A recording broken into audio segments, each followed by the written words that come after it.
Pod SP 24/7 está de volta mostrando uma entrevista com o secretário de Saúde da cidade de São Paulo, Luiz Carlos Zamarco. Ele fez aí um balanço da gestão, destacando a ampliação de leitos hospitalares na capital paulista. O secretário também falou sobre a boa avaliação das UPAs pelos paulistanos, destacou as linhas de cuidados desenvolvidas na cidade e no tempo do socorro durante um AVC, por exemplo. Preste atenção na entrevista realizada nos estúdios da Secretaria de Saúde da cidade de São Paulo. O Pod SP 24/7 de hoje está no ar e entrevista o secretário municipal de saúde de São Paulo, Luiz Carlos Zamarco. Secretário, muito obrigada por abrir as portas aqui do gabinete e receber o Pod SP 24/7. Oi, Vivi. É um prazer ter você aqui para a gente poder falar um pouquinho da saúde do município de São Paulo, principalmente hoje que o SUS está completando 35 anos de implantação no nosso país. E aí a gente vai poder falar um pouquinho do que a gente já avançou na cidade de São Paulo com o SUS paulista. Muito legal, secretário. Eu ia falar exatamente isso. Hoje, dia da nossa gravação aqui no gabinete, é dia do aniversário 35 anos do Sistema Único de Saúde e por isso nós vamos falar muito de saúde por aqui. O SUS hoje é a principal rede de assistência médica aí para 76% da população brasileira, secretário.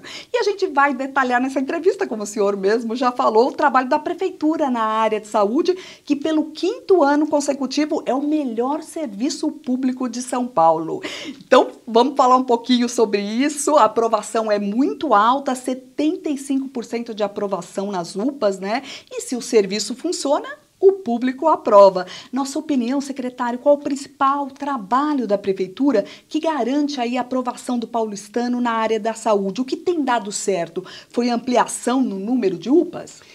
Olha, o que aconteceu na cidade de São Paulo foi que o prefeito Ricardo Nunes se preocupou em resolver os vazios assistenciais da cidade, né? Então, São Paulo é muito grande, são 12 milhões de habitantes,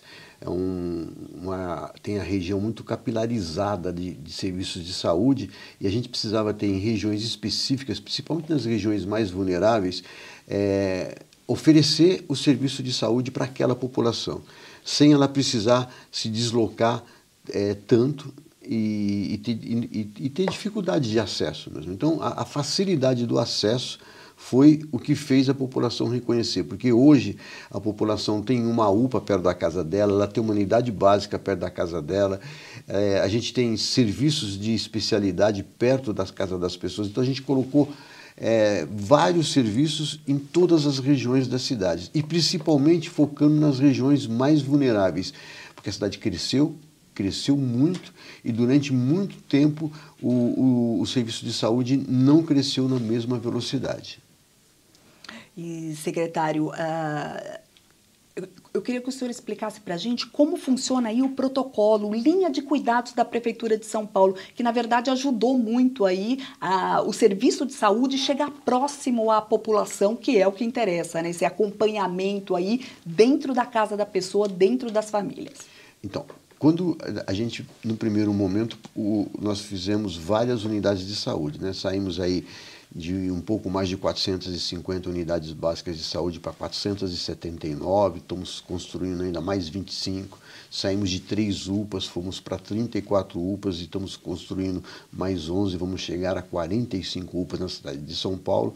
E, além de fazer os equipamentos, você tem que fazer que esses equipamentos funcionem de maneira adequada para dar uma boa assistência de saúde. E a melhor forma de você fazer esse equipamento funcionar de maneira adequada é investir nas linhas de cuidado. Vou te dar um exemplo para você de uma linha de cuidado importante que teve um reflexo importante no atendimento da população.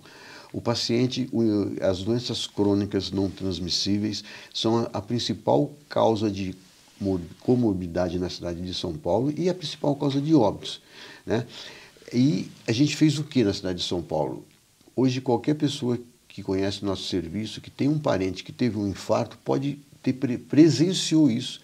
Nosso serviço ele está preparado para receber um paciente infartado. A gente faz treina nossas equipes, principalmente da sala de emergência, implantamos o serviço de triagem e na triagem a enfermagem já consegue verificar que o paciente é um paciente grave e encaminha ele imediatamente para a sala de emergência. E aí, na sala de emergência, eu não consigo ter um cardiologista em 34 UPAs de plantão 24 horas. E nem nos outros serviços. Hoje eu tenho 84 serviços de urgência e emergência entre AMAs, UPAs e pronto-socorros isolados. Nesses serviços todos, nós implantamos o protocolo de atendimento do infarto agudo do miocárdio, que é justamente uma linha de cuidado, onde o paciente, a hora que ele chega, a enfermagem verifica, suspeita do infarto, ele vai para a sala de emergência, o médico entra através da telecardio, ele discute o caso com um cardiologista que fica à distância, esse cardiologista fica 24 horas à distância, discute o caso com ele, ele passa o eletro e em 5 minutos ele dá o retorno e fala, tromboliza ou não tromboliza. Então, assim, você tem um atendimento com uma supervisão de um cardiologista para esse paciente que infartou. E com isso nós reduzimos a mortalidade de 30% para 4% na cidade de São Paulo. É impressionante então, esse dado mesmo. Isso é um exemplo, né? E a mesma coisa nós estamos fazendo um investimento também na linha de cuidados do acidente vascular cerebral. Esse a gente ainda tem um incremento maior ainda, porque como você falou, 76% da população utiliza o SUS. Na cidade de São Paulo, nós temos uma cobertura de aproximadamente um pouco mais de 6 milhões de pessoas coberta pela estratégia de saúde da família. E na estratégia de saúde da família, eu tenho um agente comunitário de saúde, que é aquele profissional que mora na localidade onde ele atua. Então, ele conhece a população que ele vai acompanhar na unidade básica de saúde. Isso faz toda a diferença, né, secretário? Sim. Esse atendimento humanizado. Isso. E ele faz, além de fazer um atendimento humanizado, fazer uma busca ativa, acompanhar se o paciente está cuidando da hipertensão, se está cuidando do diabético. Se o medicamento está chegando até ele. Isso, se ele está fazendo os controles adequados. E se não tiver, ele traz esse paciente novamente para a unidade, para o médico avaliar. Se o paciente não vai, ele leva o médico até a casa do paciente, então tem todo esse cuidado.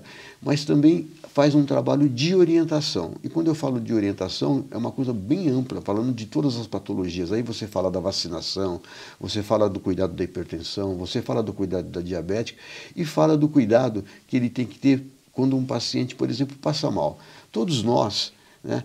Todos nós, inclusive nós médicos, eu falo porque eu também sou assim, tem uma dor de cabeça, você, vou tomar um remédio para dor de cabeça, vou descansar umas 2 horas e depois eu melhoro. Esquece, não investiga. Né? E é justamente esse o perigo, que essa dor de cabeça, essa tontura, esse falar meio enrolado, significa que ele pode estar tendo um AVC.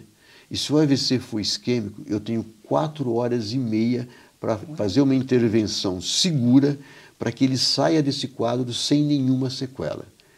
Então, se você tiver um parente, e o parente tiver qualquer um desses sintomas que eu falei, uma dor de cabeça forte, que está uma tontura, que ele tenha começa a falar um pouco enrolado, leve ele imediatamente para o nosso serviço de saúde, porque ele vai estar dentro da janela e eu vou poder utilizar o nosso atendimento da linha de cuidado do acidente vascular cerebral e tirar ele desse AVC sem sequela, porque nós temos o trombolítico para o AVC, só que o AVC eu não posso fazer na UPA, porque eu preciso de uma tomografia para diferenciar se ele é isquêmico ou se ele é hemorrágico. No hemorrágico eu não posso fazer o trombolítico, no isquêmico eu devo fazer o trombolítico.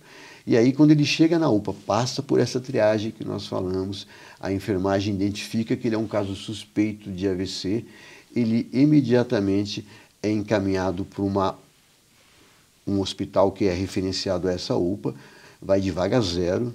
Em todos os nossos hospitais nós trocamos todas as tomografias, colocamos umas tomografias mais modernas, imediatamente ele faz a tomografia e ele é trombolizado pelo médico daquela região. E não é todos os hospitais que eu tenho neuro.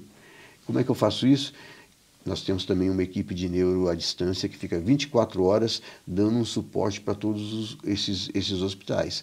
Ele manda a tomografia para o neuro fala, é isquêmico, pode trombolizar, e você tira esse paciente sem nenhuma sequela, ele recebe alta no dia seguinte.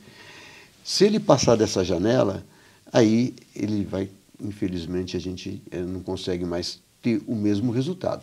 A gente faz também, melhora o paciente, mas ele pode ficar com alguma sequela. Então é importante você levar dentro dessas 4 horas e meia para que ele saia desse problema sem nenhuma sequela.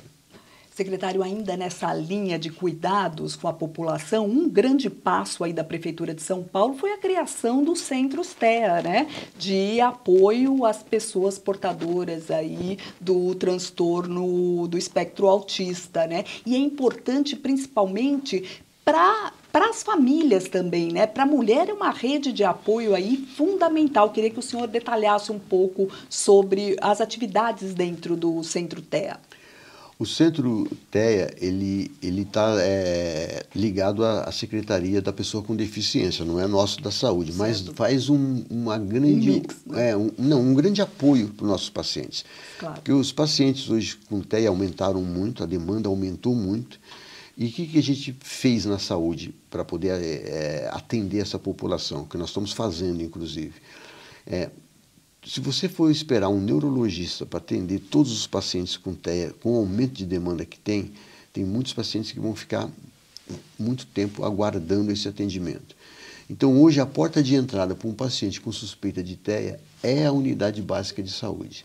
Na unidade básica de saúde, o médico está treinado para identificar esse paciente e a gente colocou a equipe de multiprofissional, porque os pacientes com TEA de menor grau, ele pode ser acompanhado dentro da UBS. Ele não precisa ir para um ambulatório de especialidades com um neurologista. Deixamos os casos de maior complexidade, onde o paciente tem um grau mais expressivo, e aí sim esse paciente vai para o ambulatório de especialidades e inclusive para o Centro TEA, porque esse paciente vai demandar daquela família uma assistência praticamente de 24 horas, a mãe principalmente, ela vai ser muito requisitada por essa criança, claro. E aí você precisa dar um suporte para essa mãe, e o Centro TEA, ele tem essa finalidade, né? A finalidade do Centro TEA não é uma finalidade terapêutica, a finalidade terapêutica ela é feita nas nossas unidades básicas, no nosso centro de especialidades, e dentro do Centro TEA é um equipamento de suporte para tanto a criança ter atividades nesse equipamento, quanto para a mãe, para a família e principalmente para a mãe. Secretário, o senhor falou aí sobre a importância de se ter especialistas aí para reconhecer até o AVC e diminuíram aí, conseguiram diminuir cuidando do coração do paulistano, diminuindo os infartos. Eu queria que o senhor falasse qual é o investimento do programa federal, agora tem especialistas na cidade de São Paulo, não é? E como a cidade enfrenta aí a fila de espera por exames e cirurgias pelo Sistema Único de Saúde. A cidade tem quase 5.000 leitos hospitalares, é isso mesmo, secretário? Sim. A gente contando os leitos hospitalares, tanto dos hospitais municipais quanto dos hospitais estaduais, nós chegamos a esse número. Certo. Nós estamos investindo nos hospitais municipais, fazendo uma grande reforma em todos eles, porque a gente criou as UPAs.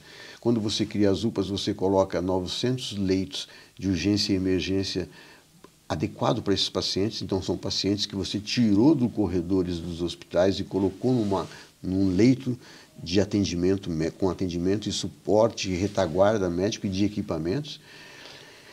Mas aí você também precisa colocar o leito de internação para esse paciente. Então, com isso, o prefeito está fazendo uma grande reforma em todos os nossos hospitais e colocando mais 1.572 leitos na cidade de São Paulo.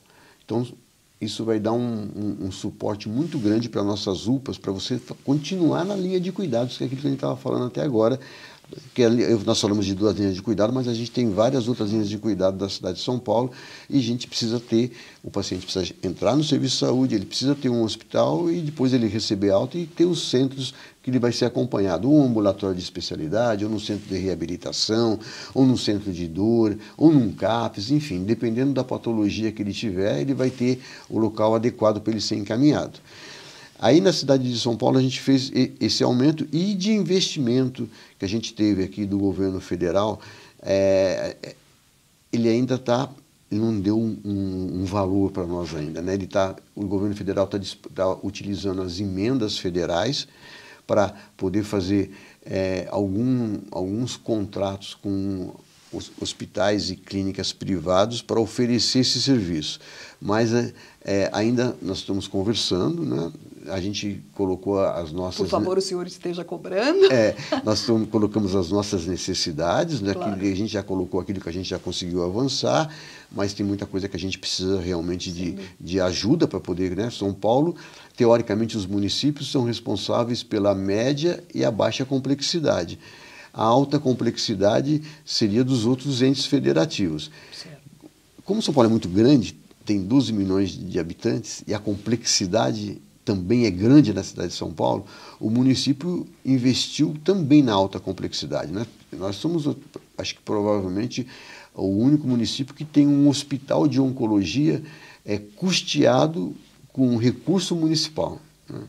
Então, que não é a missão da cidade, do município, a missão de qualquer município é cuidar da baixa e da média complexidade. Mas em São Paulo, a gente atua também na alta complexidade e precisa muito que o Ministério da Saúde venha atuar junto conosco para a gente poder resolver as demandas que nós temos na cidade. Até porque, né, secretário, São Paulo tem aí um dos melhores hospitais públicos do mundo, né, listados aí numa lista internacional, não é mesmo? É motivo de orgulho para a cidade de São Paulo. Sim, nós temos dois hospitais, né? Temos o Hospital Infantil Menino Jesus e temos o Hospital do Mboi Mirim também, citado como um dos melhores hospitais públicos.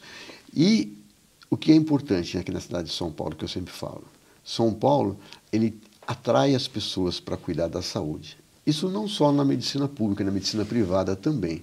Qualquer pessoa que tem um problema mais sério de saúde em qualquer lugar do nosso país, ela vai para especialista aqui, né? Ela vem para São Paulo. Sem dúvida. E eu vou te dar um exemplo. Hoje a gente colocou a tecnologia, eu falei para você de 2 exemplos de tecnologias, que a gente usou o Telecard, o Teleneuro, que é a tecnologia nos ajudando na linha de cuidado, mas a gente também usa a tecnologia para fazer um monitoramento do que nós estamos atendendo na cidade, do que nós temos que melhorar na cidade, o que a gente já conseguiu avançar.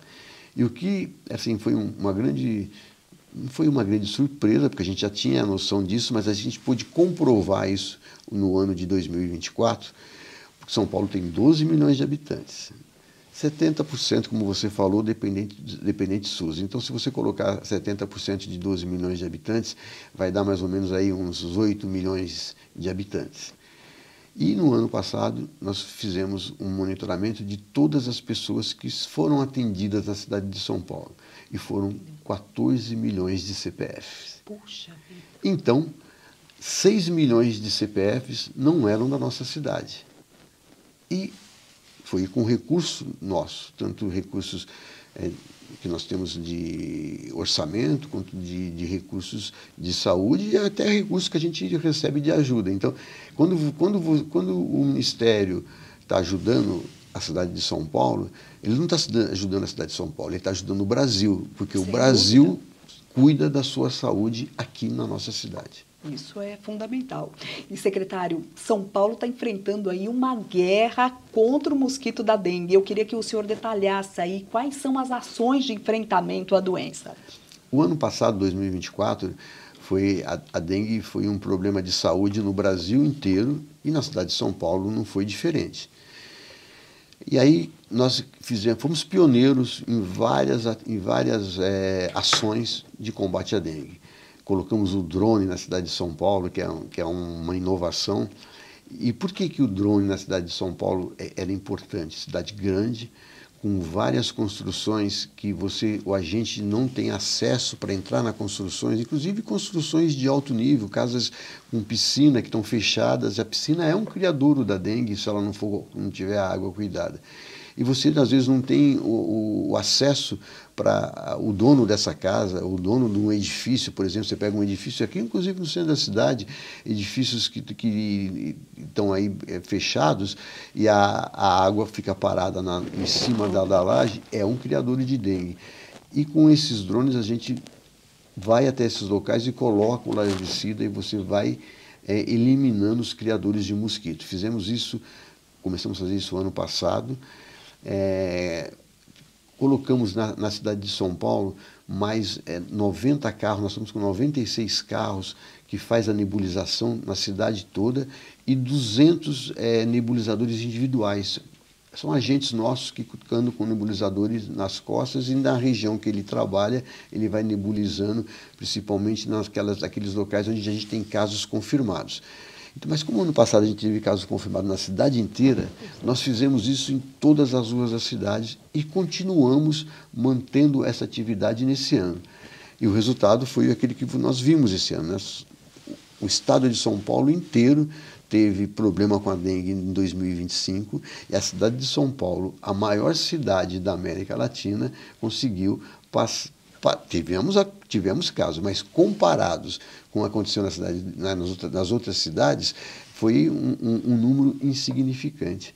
Então, são essas ações que nós começamos o ano passado, aumentando o número de carros o carro que nebulizam o inseticida para a dengue, aumentando o número de nebulizadores individuais, aplicando o inseticida para eliminar o mosquito, que a gente conseguiu fazer isso. E também tivemos um grande apoio da imprensa, né? Que a imprensa divulgou a importância da população para não permitir criadouros da dengue. Claro. Colocamos esses agentes da saúde, que eu já falei para você, que atua de maneira importante nas regiões, eles também orientando a população para cuidar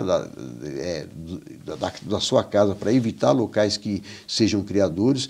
Todas essas ações juntas na cidade de São Paulo foi que deu esse sucesso em 2024 para diminuir a transmissão da dengue na nossa cidade. E, na verdade, informação é fundamental, né, secretário? Porque agora a gente vem chegando a primavera, vem chegando o verão, os dias mais quentes, e enquanto a gente não bater na informação, nas campanhas de alerta, a população esquece, né? Sempre assim. Então, a gente tem que reforçar isso, nosso trabalho, o trabalho da secretaria também. E muito importante a população que está aí nos assistindo, receber o agente de saúde na sua casa, seguir as orientações que ele faz, tanto para a dengue quanto para as outras patologias, porque ele vai estar te ajudando a ter uma melhor qualidade de saúde.